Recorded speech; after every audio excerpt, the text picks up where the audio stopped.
Yep. Congratulations to Vanderbilt. They came in here and obviously played really, really well. We did not. Starts with me. Not good enough. You lose a turnover battle like we did tonight. When you turn the ball over 4 times in this league, you're going to get your butts kicked, and that's what happened tonight. And just not enough winning football. Told the team before the game, Vanderbilt, that's a team you got to go beat. They're not going to give you anything, and we didn't do that tonight. Way too much self-inflicted stuff. Injury-wise, don't have an update for you on Lanorris or Kaysen, and questions.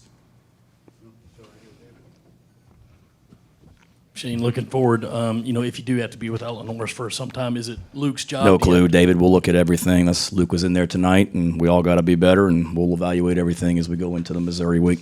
I understand the question, but way too soon for that, my man. When Lanorris went out and you have those 4th and 1s, can you just take us through those 2 play calls? I think on the one, you said a linebacker just came through the A-gap. What was the call on the second one where Luke had the incomplete pass?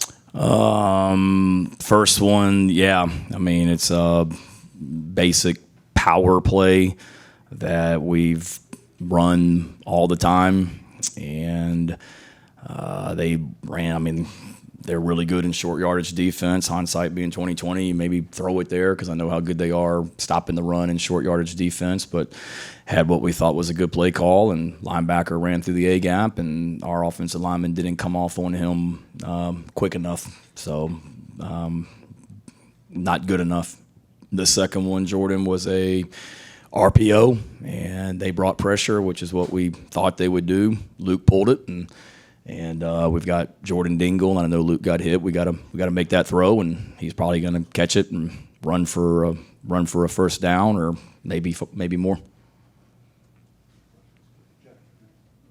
Shane, when Lanorris went out and the second half began, just how big of a blow was that to the team? What kind of mood did you sense from the guys coming out of the break?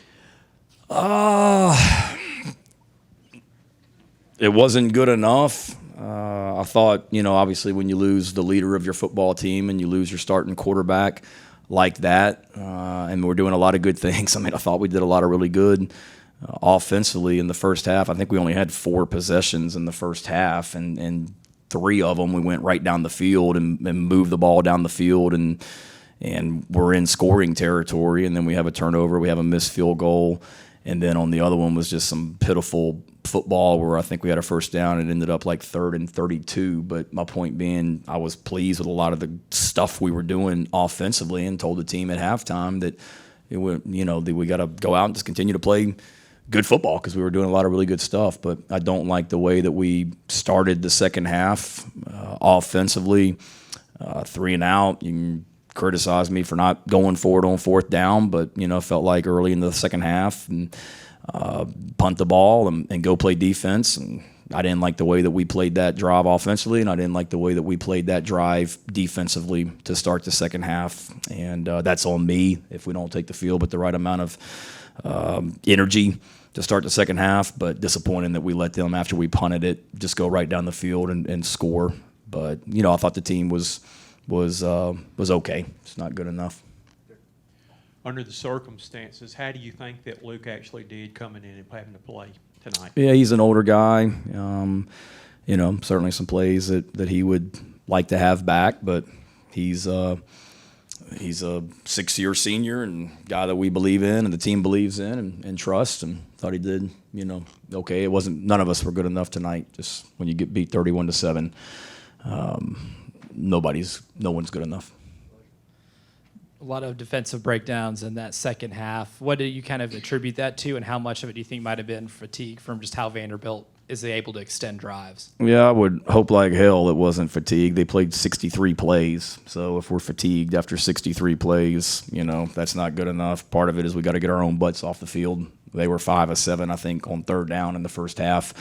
And one of the keys to the game for us was we got to be great on 1st down because we were last year, and get them into 2nd and long, which we did. I mean, they had a lot of 2nd and longs in the first half, but then they're converting 3rd downs, and so we got to get our own butts off the field. And so I don't think it was fatigue. That would be seeking comfort. We got to tackle better. We got to coach better. We got to execute better.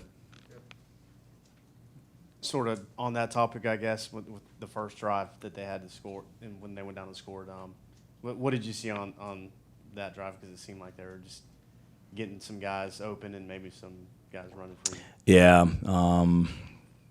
just gotta play better. I can't remember play for play that drive. Hale, I'm sorry. I mean, they had a couple explosives, and when you give up explosives, it's probably because you're not where you're supposed to be. Shane, with Dylan, would he have to miss the first half next week, or is because he got I ejected? think so. I'm not positive. I think that's the case.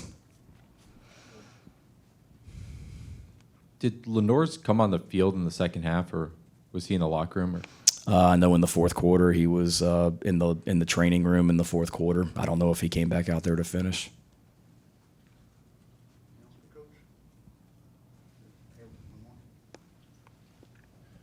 You alluded to that one drive where it was 3rd and 33 or whatever, and there were a handful of pre-snap penalties. How frustrating is it that those continue to be a thing for you guys? Really frustrating, and just a lot of not good enough football tonight. And when you have that much self-inflicted mistakes, that falls on the head coach, and we got to get it corrected.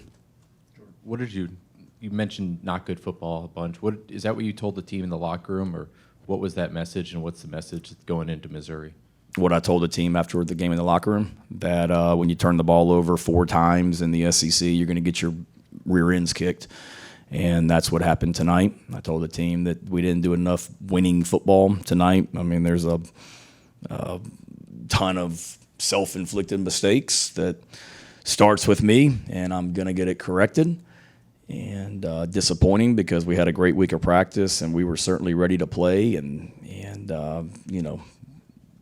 it wasn't good enough. But I told the team I was still encouraged because when you look at it and it's 31-7, you say to yourself, there's not a lot of good, but I saw a lot of really good tonight too at times, just not enough of it, and that there's a lot of football in front of us, but we got to get a whole lot better. Because right now it's nowhere near good enough, but we have players in that locker room that care and hurt, and we got to continue to stay together because we know the noise on the outside is not going to be positive, and we have to be positive here.